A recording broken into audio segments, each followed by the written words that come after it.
It helps when you press record. Good afternoon, ladies and gentlemen, and welcome to the Future of the Water and Wastewater Industry and the Careers You Didn't Know About. We are live in the studio with a friend of mine who is the Senior Water Infrastructure Manager at Snyder Civil Engineering, Mr. John Bourgoin. So, John, how are you?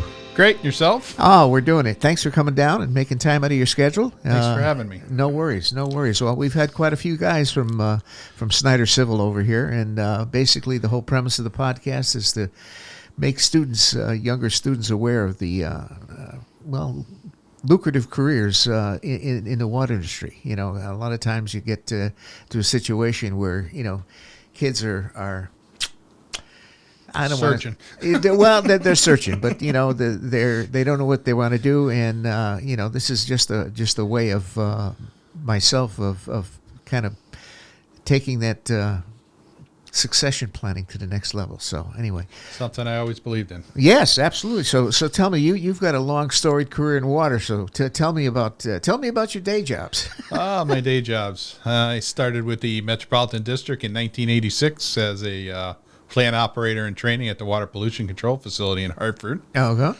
And after a year there, I did about 33 and a half years on the operations side.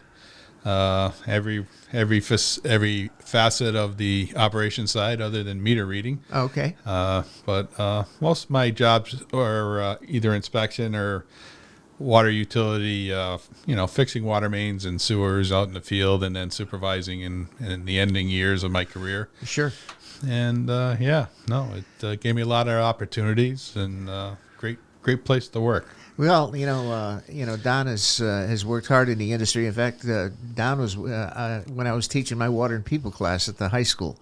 Okay, Don came up and talked to the high school students on the careers and so forth, and the opportunities that his company provided and so forth. So we've got a lot of interest out there, and we certainly want to spread the word, so to speak. So, when you start talking about from your ears, and how does the technology change since you got in the industry?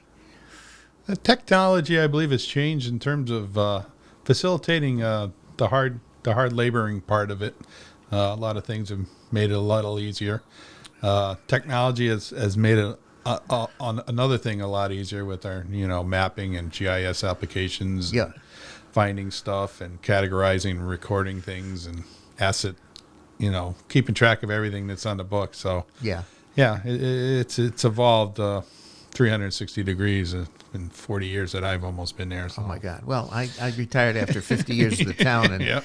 I started out as a meter reader, for Christ's sake, when Yep. you had to write the pencils down and Yep. Flip the page and so forth, and that has Now they just drive by. They don't even drive by now. now depending on your technology, we still do the drive by Yep. here in town, but from the knocking on the door and Yep. going down in the cellar, and then we went to touch pads, and then we went to the outside odometers, and then we went to the drive by and so forth. So it All the keys. We had rings of keys. Oh yeah, I remember the wall full of them there. yeah, exactly. This will get you here, this will get you there, and so forth. So I know Don does a lot with the Metropolitan District Yes. up there. So tell me some of what he does up there. Within the last five or 6 years after I retired, I retired about 7 years ago. About 3 years into working with Don, we were able to come into the MDC, and we helped the engineering department with Susan Negrelli's area there. Yeah. And Josh McCullough. We started to formulate accelerated water main designs, me and a few other associates at Snyder, and we started with roughly about 6 miles a year, and leaving last year we were up to 12 miles of new water mains being put in, and on top of all the sewer stuff they're doing there. It's pretty crazy all they're tackling. Sure. Well, and it's aging infrastructure is something that has plagued the whole industry, and it's not just in Hartford. It's every place, and people that address that head on, and I think MDC is doing that. Okay, it's huge, because a lot of times you get to a situation where we've got pipes here in town that are 100 years old.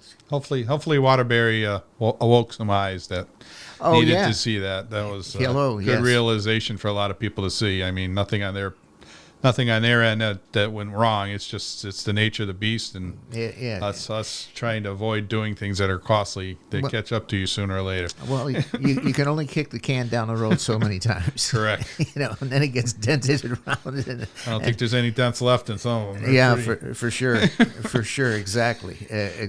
So, well, I know, when I was teaching the water and people class, I worked with the MDC. We taught at the water boot camps up there. Yep, I remember you. And we used to come up and, we used to do 2 weeks of classroom at the training center, and then basically we embedded the kids into, depending on the area that they were interested in, and that was huge. Yeah, they're still going with that, and I think they're taking it to another level. From what I understand, they're trying to reach out to even older individuals and kind of give them a gateway to get in there and start at entry level. And speaking of gateway, I mean, Wes Winterbottom and I, we're basically we were partners in crime up there, and Wes is the curator of the water management class down at Gateway Community College, and so forth. So him and I have worked together for many years.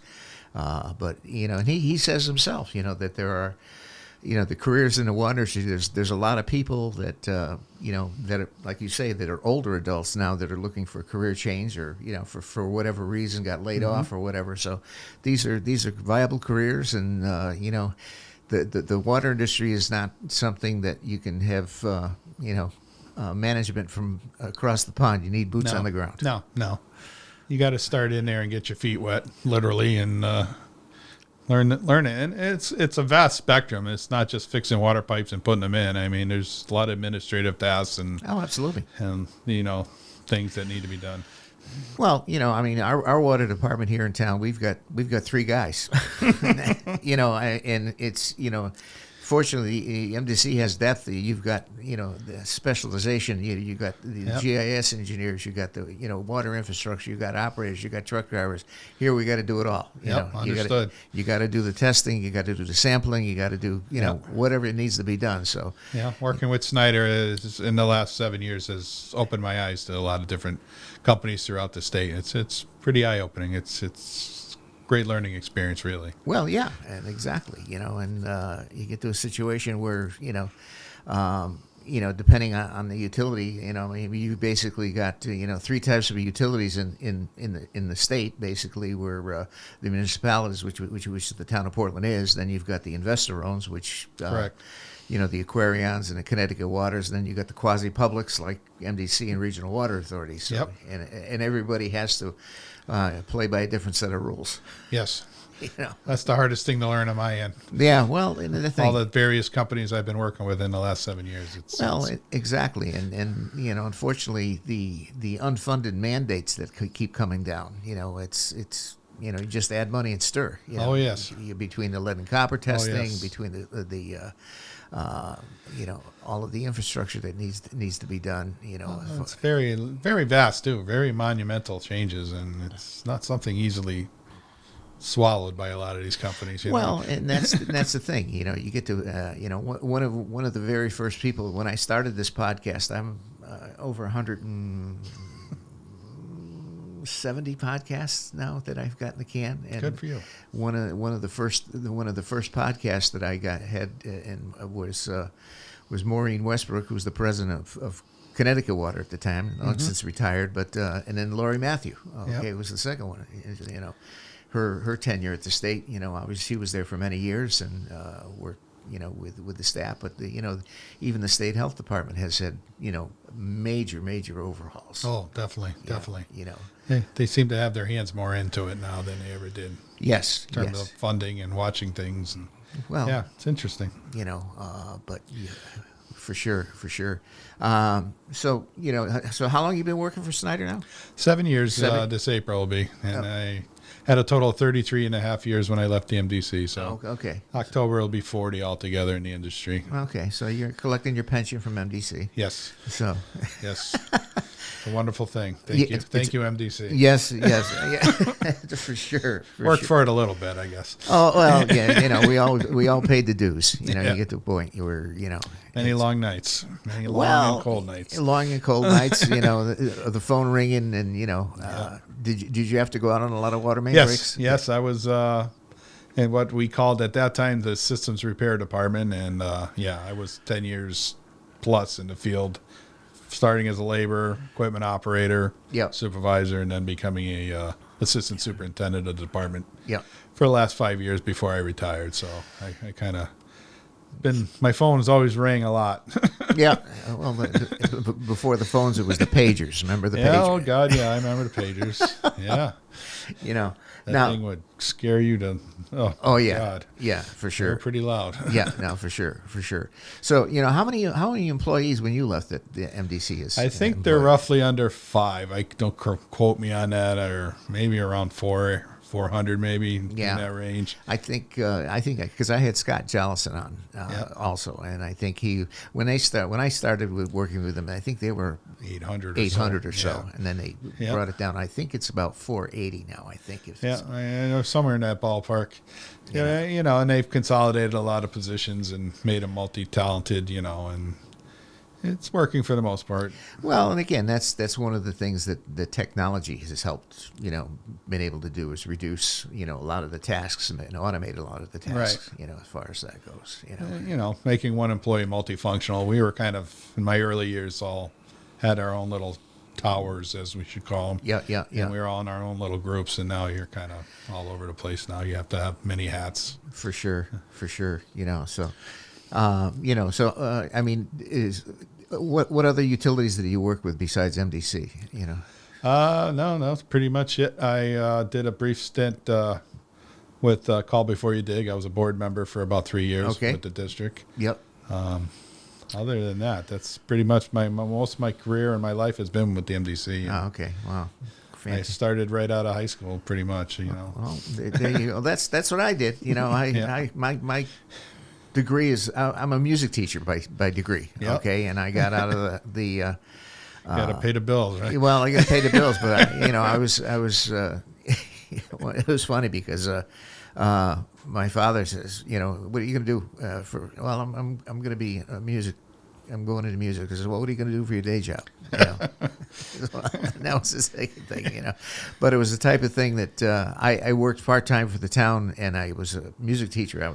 I taught up at Loomis Chaffee up in Windsor. Oh. And, we had, unfortunately, I worked 20 hours a week for the town, and I taught, up at Loomis Chaffee. I was also an adjunct professor at Trinity College and Hartford Conservatory. And then, but back then, working 20 hours a week, they paid me by benefits, which was Wow. That was a good thing. You're a busy boy, then. Oh yeah, well, and so then we had a selectman that got got elected and said either you're working full time or no time. Right. I says, well, I guess it's time to work full time for a little bit. So, and 50 years later, Goes by fast. Yeah, it does. You know better than I do. Yeah, exactly. But I mean, it's been a great career. You get to meet a lot of great people. I was just going to say, yeah, definitely do. And it's a close knit community, and I mean, the people within the industry, they're more than willing to share their knowledge. Oh God, yes. And that's one of the things. It's a community that helps one another, and that's what it's all about. Yeah, something I always took great pride in, taking new beginnings, starting employees, and kind of showing them the ropes. I love doing it and see them grow, and it only helps you in the end, Well, absolutely. Well, get that point, and it builds up our population, so to speak. Right. Because when I first started doing the water and people class, statistically, the average age of people in the water industry was 55 years old, and I believe it. most of them were ready to retire or within the next 5 years. So I says, well, guys, we got to start refilling the pipeline, so to speak, literally. Yes. Because once and the sad thing about it is, when you walk out the door, when I walk out the door, okay, there's a lot of knowledge base that walks out the door with you. Yes. And that's something that you can't read about in books. No. You takes you a while to attain that, not do something stupid twice there. Exactly. And we've all been there. We've all done stupid things more than once. Absolutely. But, that's the thing, but the kids now today's, and I don't want to say that they're brainwashed to go to college, but, a lot of kids get out of college, they don't know what they want to do, or they say they got to get a liberal arts degree, and they get out of college, they strap themselves with $50,000, $60,000, $70,000 in Exactly. student loans, and they say, okay, what do we do now? Yeah. I mean, most of the water industry pays very well, as you said earlier. Sure. It's just getting your foot in the door and, having the first couple of years hard and getting through pay your dues. Pay your dues. For sure. Fortunately, instant gratification is part of the new atmosphere we're in. But well, and that's the thing, you've got I'm a baby boomer. I mean, you got the Gen X's and the Gen Z's and all this kind of stuff, but it's not fast enough for them. No, it isn't. and the thing is that when you and I were coming up through the ranks, there was loyalty. Yes. Like I say, I worked for 50 years. You work for 30 years, and now the average stay for anything is four or five years, and they're moving on. Yes. And for good, bad, or indifferent, but it's tough on the employer too. Well, it is. You're stable of employees to. Well, you're vesting a lot of training and a lot of time and energy, okay, and money, okay, and you get them to the point where you hope they'll stay around a while, and then they're out the door. Definite great thing Don does. He gets these younger interns and employees out in the field. Yeah. For a couple of years, and lets them see it. And that's the best education you could have. Oh, for sure. A lot of the inspectors we had working at MDC from Snyder, they've moved on to engineers and big companies, and they all come back and tell me that was the best education I could have had. And I told them from the beginning, it's a little tough. The weather's hot. It's cold. Yeah. It's not always beautiful out there, but no. It's a great education. You're not going to get anywhere else. No, for sure. For sure. So anyway, what do you like to do for hobbies? Pretty much hanging out with family and friends, and I like walking once in a while. I do that every day and try to keep myself in shape. Just vacationing here and there. Kids? Two children, not young anymore. Okay, all right. Doing their own thing. They got their own careers. Okay, good for you. But, fantastic. It's working out. Well, that's, like I say, the lights are on, the doors are open, and, Yes, that's all I could ask for at this time in my life. Exactly. I'm above ground. Well, and it beats the alternative. It beats the alternative. So from Spend there. enough time underground, not the other way. But yes, exactly. Well, everybody says, "How you doing?" I says, "Well, it's better to be seen than not viewed." Exactly. Whatever. Perfect. So we go from there. So anyway, all right, John. Thank you so much for coming down. I appreciate you sharing your knowledge and your knowledge base within the industry, and thank you for your dedication to the industry and all you've done. You as well. I remember at the MDC, you coming every year and doing your thing, and like I say, I think it's helped a lot of young kids out there. We did, and like I say, everybody at the MDC, throughout all of the departments was just so. Yeah. As long as they took an interest, we were more than happy to share the knowledge and what they learned, and and share that knowledge with these young kids, because a lot of times these kids getting in high school today, they have no clue what they're going to do. Yeah, and they seem to like it. A lot of them, they get a niche for it, and it's great to see different personalities. For sure.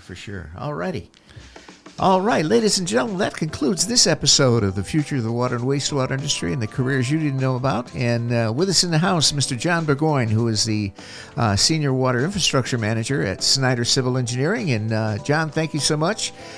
Say hello to the boys back at the office, Mr. Melanson and Mr. Keyser and all those guys. They've been on here, so fantastic. Very good day. Thank you. All right, that is all.